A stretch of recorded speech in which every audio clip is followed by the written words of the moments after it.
Recording on है तो start करते हैं। Good evening everyone and important table कुछ है फ्लोरिकल्चर डीडीएसओ की, तो उनके बारे में यहाँ पर डिस्कस करेंगे। तो सबसे पहली टेबल है हमारे पास फ्लावर क्रॉप एंड इनका पर्पस क्या है। फ्लावर क्रॉप एंड इनके पर्पस भी आपसे पूछ लिए जा सकते हैं। अफ्रीकन मैरीगोल्ड, इसका पर्पस है vulgar mind. Amaryllis, pride.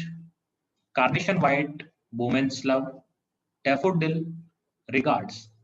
French marigold, jealousy या फिर शोर। ध्यान रखना अफ्रीकन मैरीगोल्ड का जो पर्पस है वो वल्गर माइंड है, बट फ्रेंच मैरीगोल्ड आपका जेलिसी या सोरो को इंडिकेट करता है। Iris, message.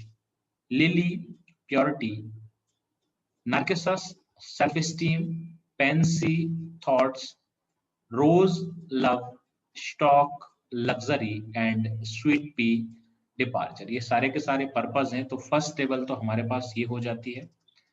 Second, garden name, इनकी लोकेशन और इनका रिमार्क। रिमार्क में हमेशा ध्यान रखना इनके फीचर्स या फिर इनसे जुड़ी संबंधित बहुत इंपोर्टेंट जानकारी यहाँ पर मैं आपके लिए लेकर आया हूँ। तो पहला है आपका लाल बाग garden.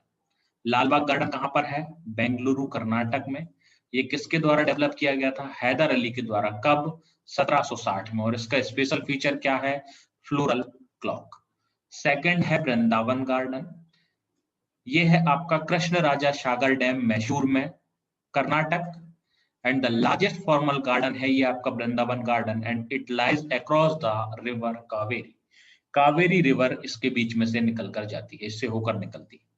Brian park, Kodaikanal, Tamil Nadu. इसका कोई फीचर ज्यादा खास नहीं है। Sims park, Coonoor, Tamil Nadu. ये मैंने पहले भी आपको बताए हुए, बट इनके मैंने फीचर्स आपको नहीं बताए थे। आज इस टेबल में साथ ही साथ फीचर्स में बता रहा हूँ। स्टेब्लिश किया गया था मिस्टर जेडी सिम्स के द्वारा, बिकॉज इसीलिए इसका नाम सिम्स पार्क रखा गया। मेजर मुरे एंड 1874।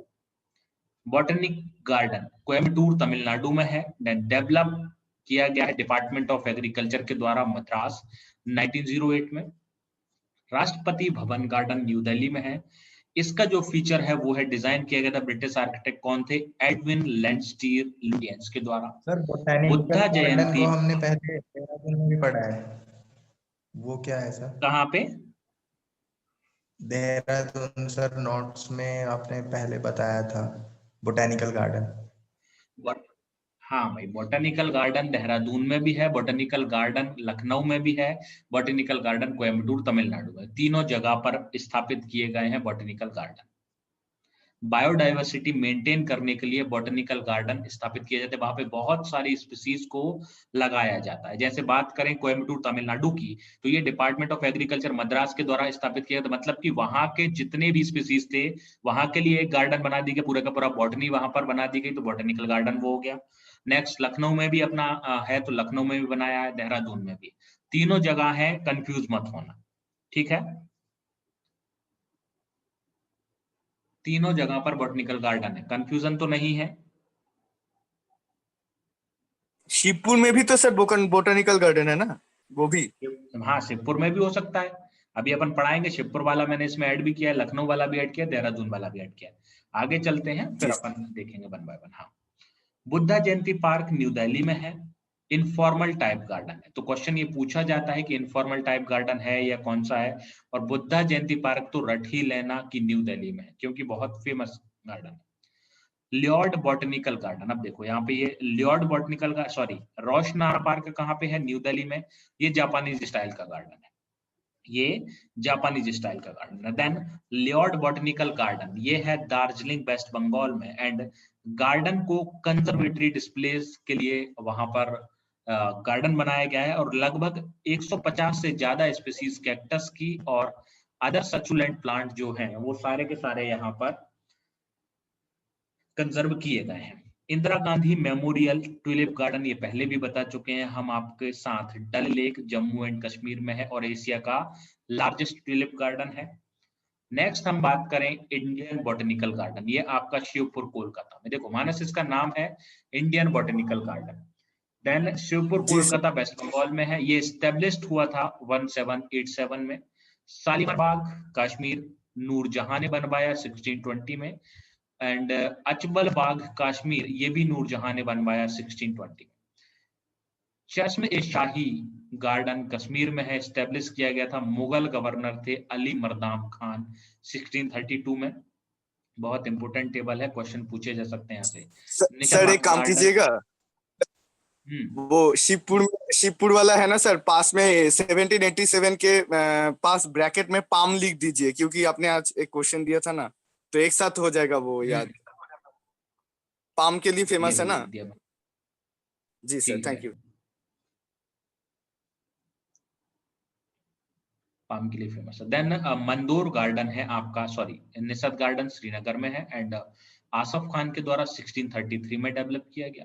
मंदोर गार्डन जोधपुर राजस्थान में राजा अभय सिंह, अभय हो गया, अभय सिंह के द्वारा बनाया गया। And rose garden Chandigarh, Zakir Hussain rose garden भी इसका नाम है, ठीक है।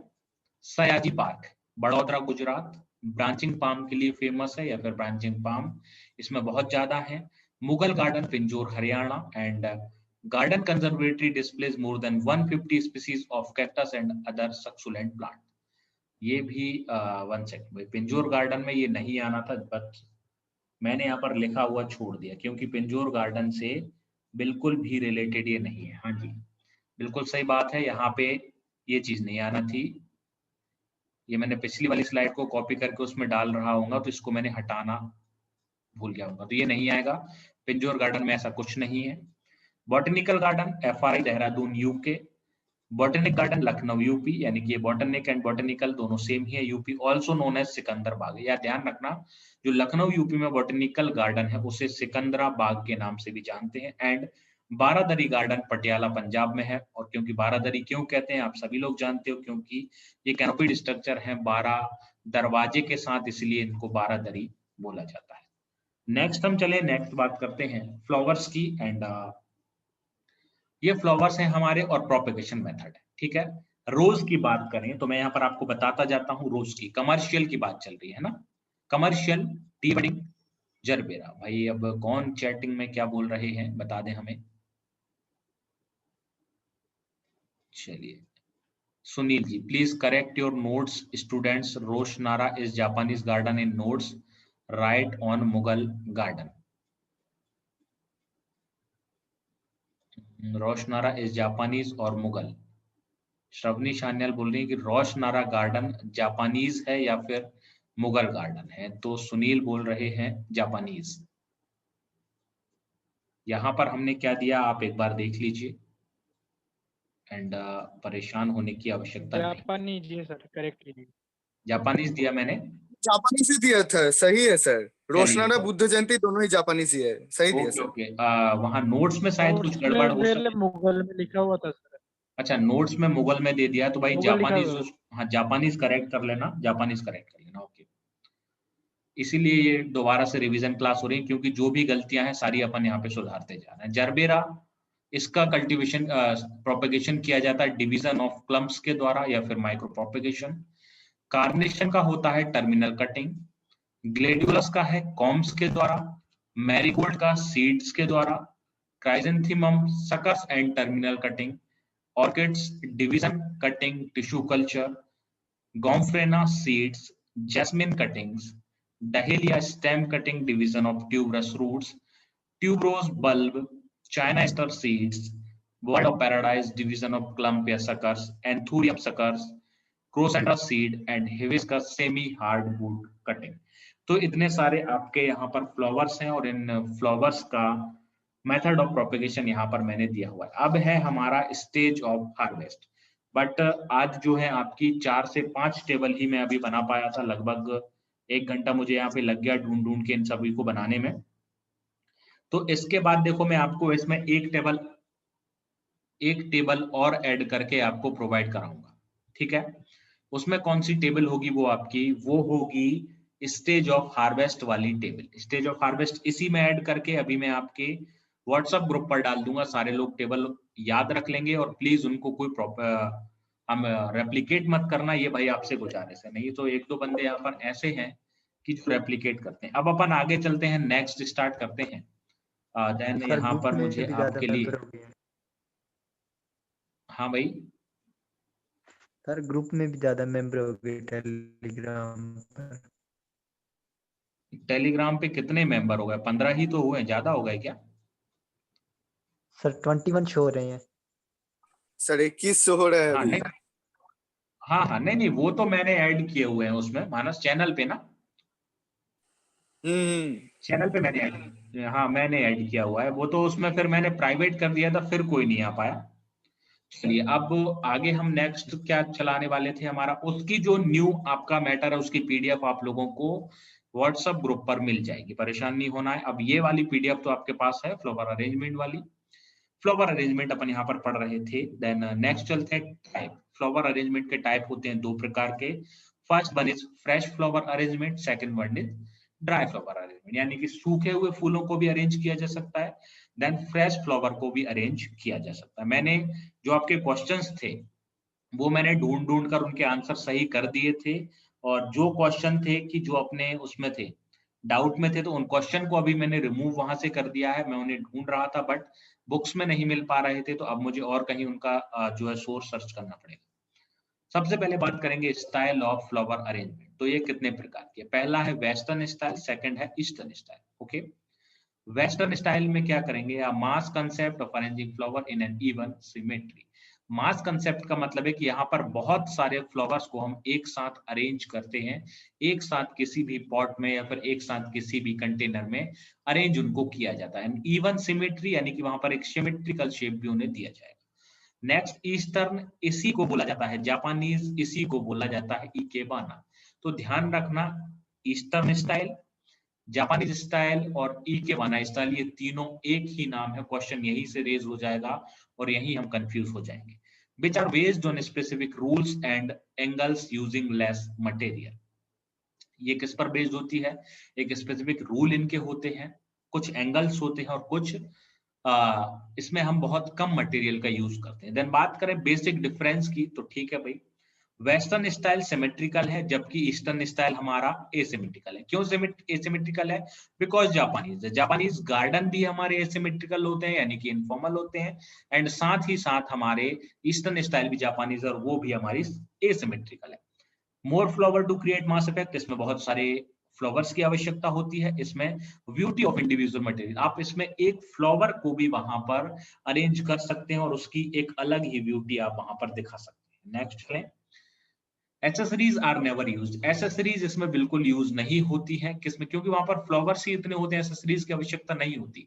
बट हम बात करें इकेबाना, जापानीज या फिर ईस्टर्न स्टाइल की, तो इसमें एक्सेसरीज की आवश्यकता पड़ती है। जैसे कि हम बात करें कुछ इंटरेस्टिंग ब्रांचेस हो सकती हैं, ड्रिफ्ट वुड हो सकता है, पीसेस ऑफ बार्क, छाल भी वहां पर हम रख सकते हैं, सेल्स, और भी बहुत सारी चीजें होती हैं जो भी प्लांट से निकाल कर हम वहां पर यूज उसमें कर सकते हैं। आगे चलें, बात करते हैं वेस्टर्न स्टाइल की। तो वेस्टर्न स्टाइल पर चलेंगे। तो western style flower arrangement are associated with mass और a number of flower foliage arranged together in graceful manner। तो इसमें सिर्फ आपको क्या याद रखना है कि वेस्टर्न स्टाइल में हम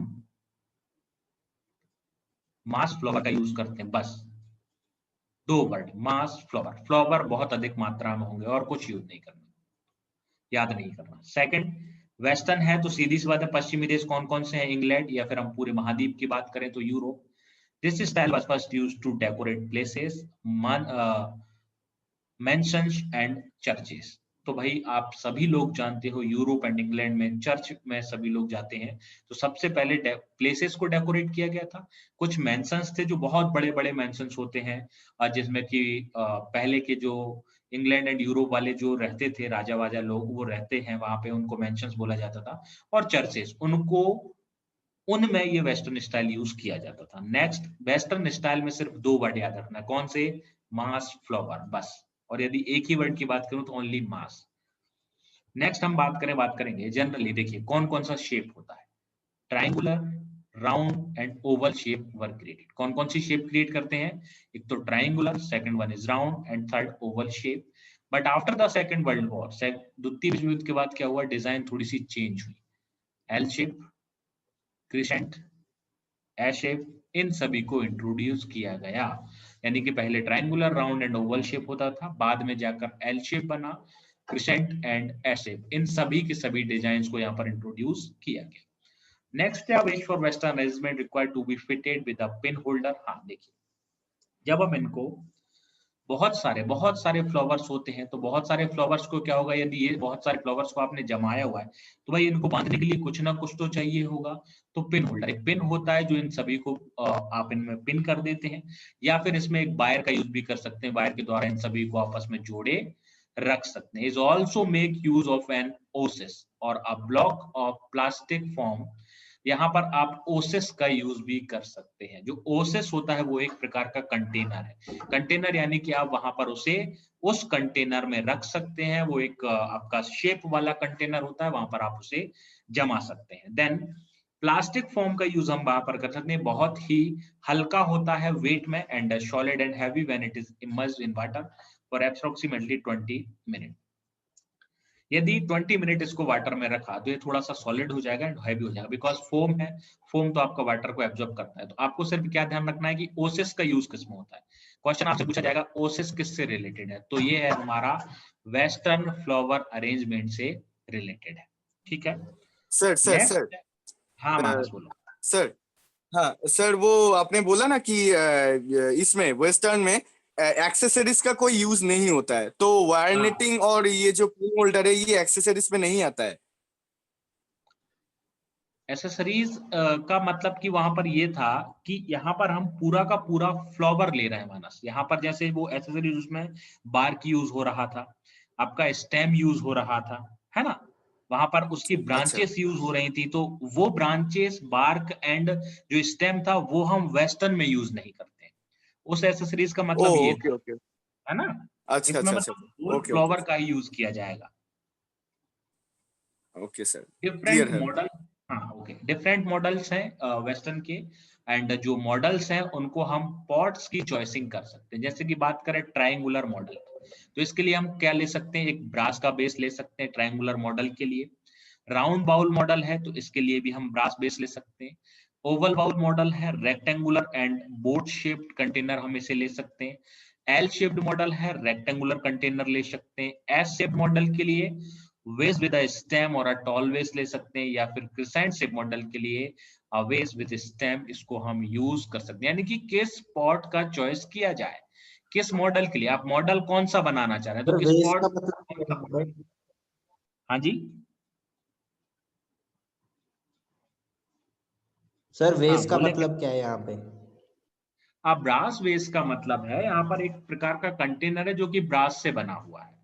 ट्रायंगुलर मॉडल यदि आपको बनाना है तो ब्रास वेस लेना पड़ेगा। वेस का मतलब एक कंटेनर, या फिर हम यूं बोले कि बर्तन आप बोल सकते हैं वहां पे। ठीक है, सर पीतल जैसा, मतलब हाइब्रिड मेटल, संकर जो बोलते हैं ना बिल्कुल वो।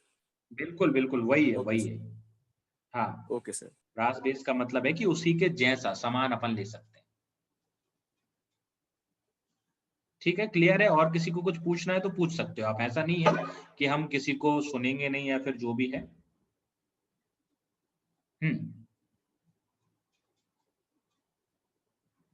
समझ आ गया। वेस्ट का मतलब सिंपल सी बात है, मतलब जिसमें हम रखना चाहते हैं। जैसे हम फूलों को रखने के लिए कुछ अपन घरों पर फूलदान वगैरह यूज करते हैं ना, तो वेस्ट का मतलब है फूलदान। जिसने पूछा था समझ आ गया। ब्रास का बेस मतलब ब्रास का फूलदान। बड़े आगे भाई, मुझे जवाब चाहिए यहाँ पे रिटर्न, जो जिसने बोला था। चलिए आगे। यस सर क्लियर है। ओके ओके, चलिए आगे चलते हैं। देन ईस्टर्न और जापानीज और एकेबेन स्टाइल। मैंने बोला है कि चैट में कुछ मत बोला करो। Clear sir Sunil. ओके। अब ईस्टर्न और जापानीज और इकेबाना स्टाइल अपन यहाँ पर देखेंगे। Then ikebana is the Japanese art, हमें पता है, एंड फ्लावर अरेंजमेंट का ओके। इसमें ज्यादा दिमाग नहीं खपाएंगे। अब इसमें ध्यान देना है कि इसको और क्या क्या कहते हैं। इसको हम कादू भी कहते हैं, वे ऑफ फ्लावर। ये एक फ्लावर का वे है, यानी कि किस वे में आप फ्लावर को वहां पर जमा रहे हैं। ठीक है, मेन यहां पर आ जाता है कि इसे हम कादो के नाम से भी जानते हैं। Flower arrangement as a collection of party coloured और multi coloured arrangement of blooms. अब ये पार्शियल कलर्ड वैसे होना चाहिए, पार्टी कलर्ड, लिखा हुआ पार्टी कलर्ड और मल्टी कलर्ड, यानी कि बहुत सारे कलर भी आप वहां पर ले सकते हो, और एक पर्टिकुलर कलर जो होता है, यानी कि आप एक सिंगल फ्लावर से भी अरेंजमेंट कर सकते हो। बट वेस्टर्न स्टाइल में ऐसा नहीं था, वहां पे बहुत सारे फ्लावर का यूज हो रहा था। यहाँ पे या तो सिंगल फ्लावर ले सकते हैं या फिर बहुत सारे ब्लूम्स हम ले सकते हैं, बहुत सारे कलर के ब्लूम्स यूज कर सकते हैं। तो ये एक यहाँ पर बेनिफिट है और ये अपने को याद रखने की जरूरत है। Ikebana often emphasize other areas of the plant such as its stem and leaves and draws emphasis toward shape, line, form. अब देखो यहाँ पर क्या कहना चाह रहा है, जो इकेवाना फॉर्म है ना, जब प्लांट के स्टेम हो, लीव्स हो, ब्रांचेस हो, इन सब का यूज हम जापानीज स्टाइल में कर सकते हैं, इकेवाना स्टाइल में कर सकते हैं। तो ये लाइन यदि मैं कहूं तो ज्यादा काम की नहीं है, बिकॉज मैं हमेशा आपको बताता रहता हूं क्या पढ़ना है, अब क्या आपको छोड़ना है। आगे चलें, आगे बात करेंगे। इसका मेन रूल देखते हैं भाई। Main rule is that all the elements used in construction must be organic. इसका मेन यूज होता है कि भाई जितने भी एलिमेंट यूज किए जाएं, चाहे आप उसकी बार्क लें, चाहे आप कंटेनर लें। श्रवणी शान्याल, श्रवणी जी क्या कर रही हैं आप, ये एनोटेशन क्यों कर रही हैं? चलिए कोई नहीं, गलती से हो गया होगा। And construction must be organic. तो ये वाला थोड़ा सा एक इंपॉर्टेंट पॉइंट है कि आपको जो भी कंस्ट्रक्शन यूज कर रहे हैं, एलिमेंट्स यूज कर रहे हैं कंस्ट्रक्शन के लिए, वो ऑर्गेनिक ही होना चाहिए। देन हम बात करें the style, each flower arrangement contains the following 3 component. कौन कौन से? पहला है कंटेनर। तो कंटेनर क्या है देखिएगा, कंटेनर और वासेस। देखिए भाई, कंटेनर भी हम यूज कर सकते हैं और वासेस फूलदान भी यूज कर सकते हो, एंड कंटेनर कुछ होते हैं उनको यूज कर सकते हैं। साइज, शेप एंड मटेरियल में आपके वो अलग अलग हो सकते हैं, बिल्कुल। It may be porcelain, ceramic, brass, bell metals, bamboo, driftwood, इन सभी के बने हो सकते हैं आपके कंटेनर वगैरह या फिर फूलदान, ठीक। Glass container are not generally preferred air basis. फूलदान के लिए ग्लास के कंटेनर यूज नहीं किए जा सकते बिकॉज इनको टूटने का डर रहता है, इसलिए। नेक्स्ट हम बात करें मैकेनिज्म। देन मैकेनिज्म की बात करते हैं तो flowers are head in position in container, है ना। पिन होल्डर क्या है? क्ले बॉल्स और crushed wire mesh are commonly used in container to hold the flower in position. अब देखो, जो क्ले के बॉल्स होते हैं और क्रश्ड वायर, वायर को क्रश कर लिया जाएगा। क्यों कर रहे हैं हम इसमें मैश, क्यों कर रहे हैं? क्योंकि हमें पूरा का पूरा ऑर्गेनिक चाहिए, इसलिए क्ले बॉल्स में उसको मैश किया, जबकि हमने वेस्टर्न में ऐसा कुछ नहीं किया था। वायर कौन सा होना चाहिए? तो ध्यान रखना, जीआई वायर का यूज करना भैया, और किसी वायर का यूज मत करना। जीआई वायर का यूज इसलिए किया जाता है क्योंकि ये इसमें जंग नहीं लगती है, इसमें जंग नहीं लगती। फ्लावर्स की बात करें तो when different flower are combined, orange colour flower may be combined with red colour और blue flower with violet colour flower. अब देखो यहाँ पे क्या याद रखना है, याद रखना है कि ऑरेंज कलर के साथ किस किस को ले सकते हैं। देखो, रेड आप वहां पे मिला सकते हैं, ब्लू मिला सकते हैं, सॉरी ऑरेंज के साथ रेड और ब्लू के साथ वायलेट का हम वहां पर मिक्सचर कर सकते हैं, orange red and blue violet. Okay, next बात करते हैं हम prolonging the vase life of flower. अब प्रोलॉन्गिंग द वेस्ट लाइफ की बात करें तो प्रिवेंशन ऑफ पॉलिनेशन। तो सीधी सी बात है कि किस किस प्रोसेस के थ्रू हम उसकी वेस्ट लाइफ को बढ़ा सकते हैं। मतलब वो जैसा हमने वहां पर यूज किया है अरेंजमेंट में वैसा ही बना रहे, मतलब ज्यादा दिन तक हरा बना रहे, ज्यादा दिन तक सदाबहार बना रहे। तो सबसे पहले हम क्या करेंगे कि वहां पर पॉलिनेशन ना हो। भाई पॉलिनेशन नहीं होगा तो क्या होगा, आपकी जो प्लांट की एज है वो ज्यादा नहीं होगी। सेकंड है prevention of blocking of the conducting vessels of the flower stock. मतलब कि हम उसकी जो वेसल्स हैं फ्लावर स्टॉक की, उनको क्या कर देंगे, प्रिवेंट करेंगे ब्लॉकिंग के लिए, है ना। थोड़ा थोड़ा अपन उसमें ब्लॉकिंग नहीं होने देंगे जिससे कि वो थोड़ा सदाबहार बना रहे।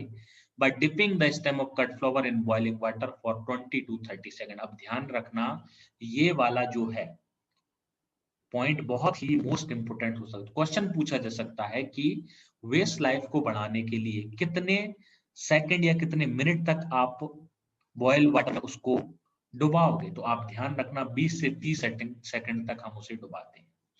किस किस को? रोज को, आइसलैंड को पॉपी, डहेलिया को जीनिया एंड क्राइजेंथेमम। और भी होते हैं बट ये महत्वपूर्ण है।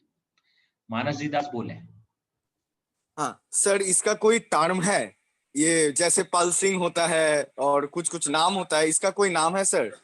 डिपिंग, बॉइलिंग, नहीं मतलब नहीं, इसका 20 कोई to 30 सेकेंड? नहीं, इसका कोई नेम नहीं है, इसका कोई नेम नहीं है।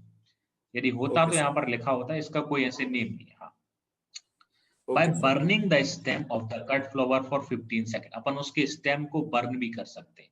पॉपी में ये करते हैं, जो ओपियम पॉपी है उसमें उसके स्टेम को 15 सेकंड तक बर्न कर दिया जाता है। डिपिंग इन डाइल्यूट एसिड, कितना? n/500 नाइट्रिक एसिड, यानी कि इसकी जो नॉर्मेलिटी है वो कितनी होती है? 500, एंड नाइट्रिक एसिड में इसको डुबा देते हैं।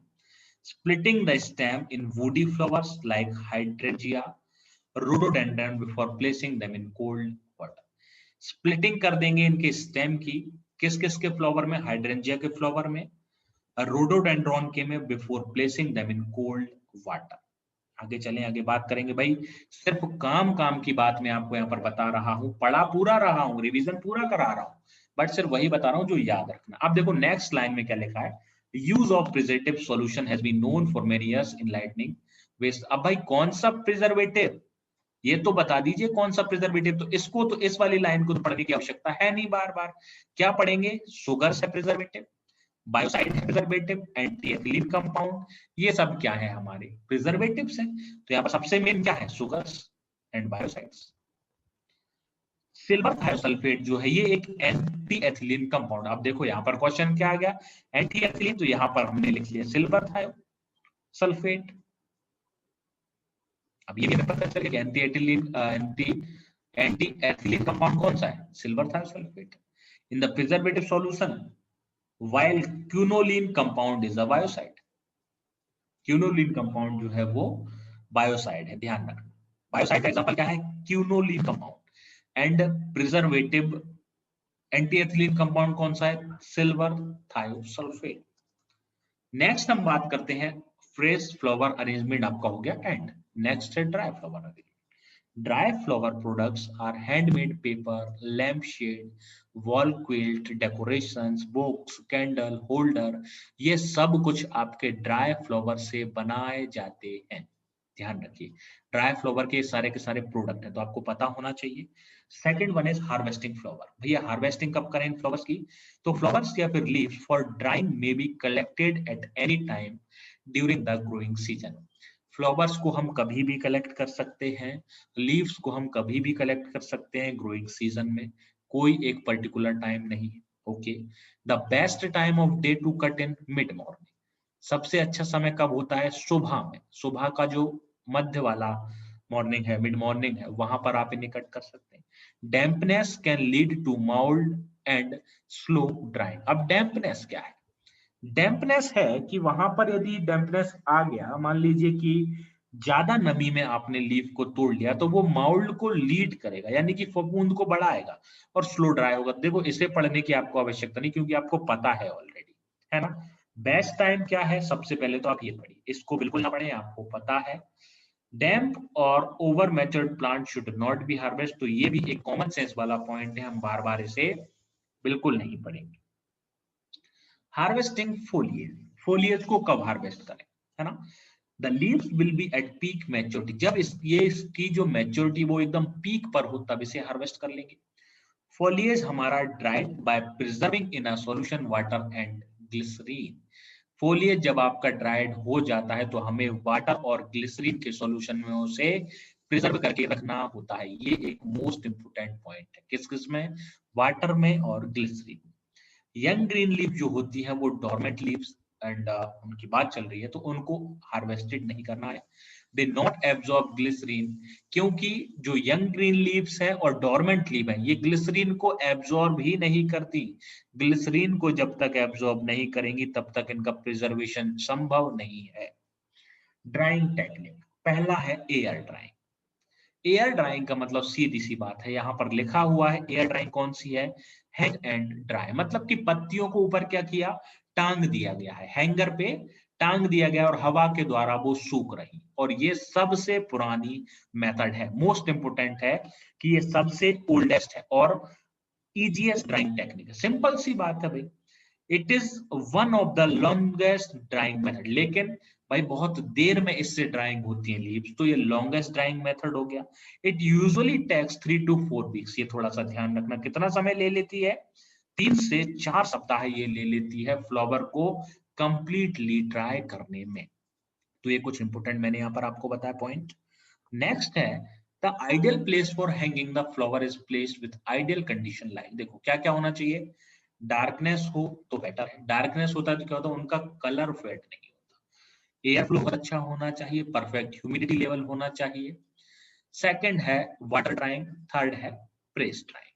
ठीक है, अब देखो यहाँ पर क्या बात है कि ये darkness, very good air flow, perfect humidity level, तो ये तो एक कॉमन सेंस वाली बात है, तो इनको अपन याद नहीं करेंगे, बार बार का मैं बोलता हूं, मतलब बार बार जो आपको पढ़ना है ना, इनका रिवीजन नहीं करना। सेकंड है वाटर ड्राइंग, वाटर से कैसे हम उन्हें ड्राई कर सकते हैं, वाटर से हम इस तरीके से उनको ड्राई कर सकते हैं, वाटर में जो स्टेम होता है उसको डुबा दिया जाता है, तो वाटर में डुबाने के कारण क्या होता है, वहां पर पत्तियां आपकी येलोइश होने लगेंगी, यानी कि क्लोरोसिस होता है, और येलोइश होने के बाद वहां पर एयर नहीं होगी, जब एयर नहीं मिल पाती उनको तो वो सूखने लगती है, ये आपकी वाटर ड्राइंग। सेकंड फिर है प्रेस ड्राइंग। अब देखो प्रेस ड्राइंग में क्या होगा, of the one the most popular method for drying flower is to put them under pressure, यानी कि जैसे आप बचपन में एक बुक में गुलाब का फूल रखा करते थे, या फिर किसी को हम गुलाब देते थे और उसको बचा कर रखा करते थे हमेशा हमेशा के लिए,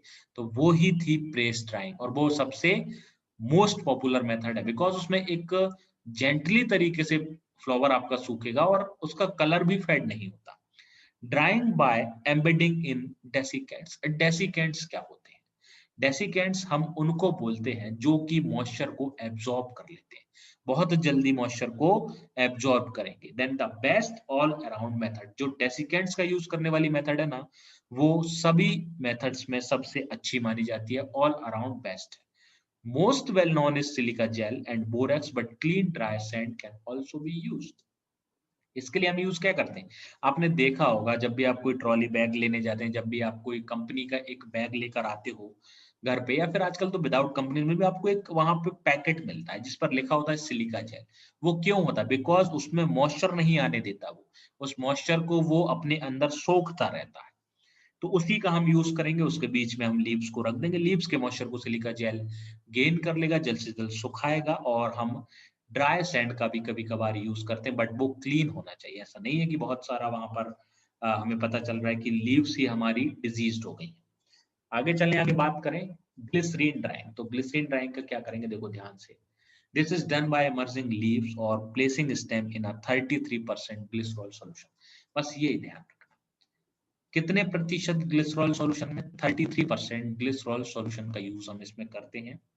माइक्रोवेव ओवन ड्राइंग, माइक्रोवेव सभी ने देख रखा है, माइक्रोवेव में हम लीव्स को रख देंगे और वहां पर हम ड्राइंग करेंगे। Then flower with thick petals, जिनके बहुत मोटे पेटल्स होते हैं, like magnolia are not suitable for drying in microwave, यदि जिनके थिक पेटल्स हैं उनको माइक्रोवेव में ड्राइंग नहीं करना चाहिए, बिकॉज ऊपर की स्किन सूख जाएगी लेकिन अंदर से वो नहीं सूख पाएगा, इसलिए एग्जाम्पल भी है मैग्नोलिया, इसको माइक्रोवेव में यूज नहीं करते।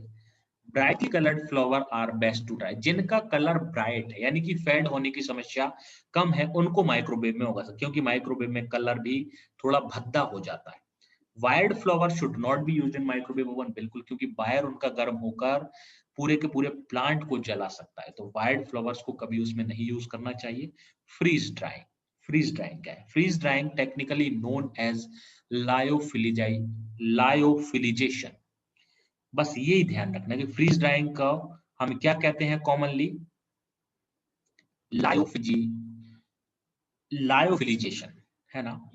फ्रीज ड्राइंग क्या है, देखो ये state of the art technique of the most effective method for flower preservation today. आज के जमाने में फ्रीज ड्राइंग सबसे मोस्ट इंपोर्टेंट है फ्लावर प्रिजर्वेशन की वहां पर मेथड। फ्रीज ड्राइंग आखिर होता क्या है, फ्रीज ड्राइंग में क्या होता है, कि इतने कम टेम्परेचर पर हम लीव्स वगैरह को रख देते हैं जिससे कि उसकी जो हम कहें कि ट्रांसपिरेशन का रेट है या फिर जो भी एक्टिविटीज है वो सारी बंद हो जाती है। बंद होने के कारण वहां पर एक्टिविटीज में क्या होगा, वो हमेशा वैसी ही रहती है जैसी हमने उसको तोड़ी थी, और धीरे धीरे उसका वाटर भी वहां पे कम होता चला जाएगा। देन हम उसे प्रिजर्वेशन कर लेंगे। आगे चलें, आगे बात करते हैं नेक्स्ट, ब्लीचिंग एंड डाइंग। अब ब्लीचिंग क्या है? एक केमिकल है सोडियम हाइपोक्लोराइड। कौन सा केमिकल है? Like sodium hypochlorite and hydrogen peroxide. और हाँ जी सर अभी और दूसरी क्लास होगी? ले लेंगे भाई, दूसरी क्लास भी ले लेंगे, ठीक है सर, है टाइम ना? होने वाला है इसलिए मैंने पूछा। हाँ हाँ ठीक है, अभी देख लेंगे दूसरी क्लास अपने को लेना है नहीं। अभी मैं क्लासेस चेक करूंगा। अभी ये आपकी 20वीं क्लास है भाई। 20 क्लासेस इसमें कंप्लीट हो चुकी हैं जो मैंने वहां पर DDSO में अनअकैडमी पे कराई थी। 20 क्लासेस आपकी कंप्लीट है। अब मुश्किल से आपकी बची हैं 10 क्लास और, बस इससे ज्यादा नहीं है। तो परेशान होने की जरूरत बिल्कुल नहीं है, क्योंकि एक ही क्लास में मैं 2 से 3 क्लासेस ऐड करके लेके आता हूँ। होगी तो मैं बता दूंगा, यदि नहीं होगी तो भी मैं बता दूंगा। सोडियम क्लोराइड ये है हमारा ब्लीचिंग एंड डाइंग के लिए हम यूज करते हैं। To be most commonly used bleach for plant foliars. तो आपको बस इतना ध्यान रखना है कि जो ब्लीच है उस कौन कौन से ब्लीचिंग मटेरियल है, सोडियम हाइपोक्लोराइड, हाइड्रोजन पेरोक्साइड और सोडियम क्लोराइड, इनके नेम आपको ध्यान रखना है। ठीक है। Skeleton leaves. अब स्केलेटन लीव्स जो है are semi transparent leaves also called fossil leaves. अब ध्यान रखना, स्केलेटन लीव्स को क्या कहते हैं? सेमी ट्रांसपेरेंट लीव होती हैं, और इन्हें हम फॉसिल लीव्स भी कहते हैं। तो भाई ये थोड़ा सा आपको ध्यान रखना पड़ेगा। नेक्स्ट चलें, हम नेक्स्ट बात करेंगे फ्लावर। अच्छा फ्लावर अरेंजमेंट, अच्छा ये नया है, फ्लावर अरेंजमेंट है। And flower arrangement fresh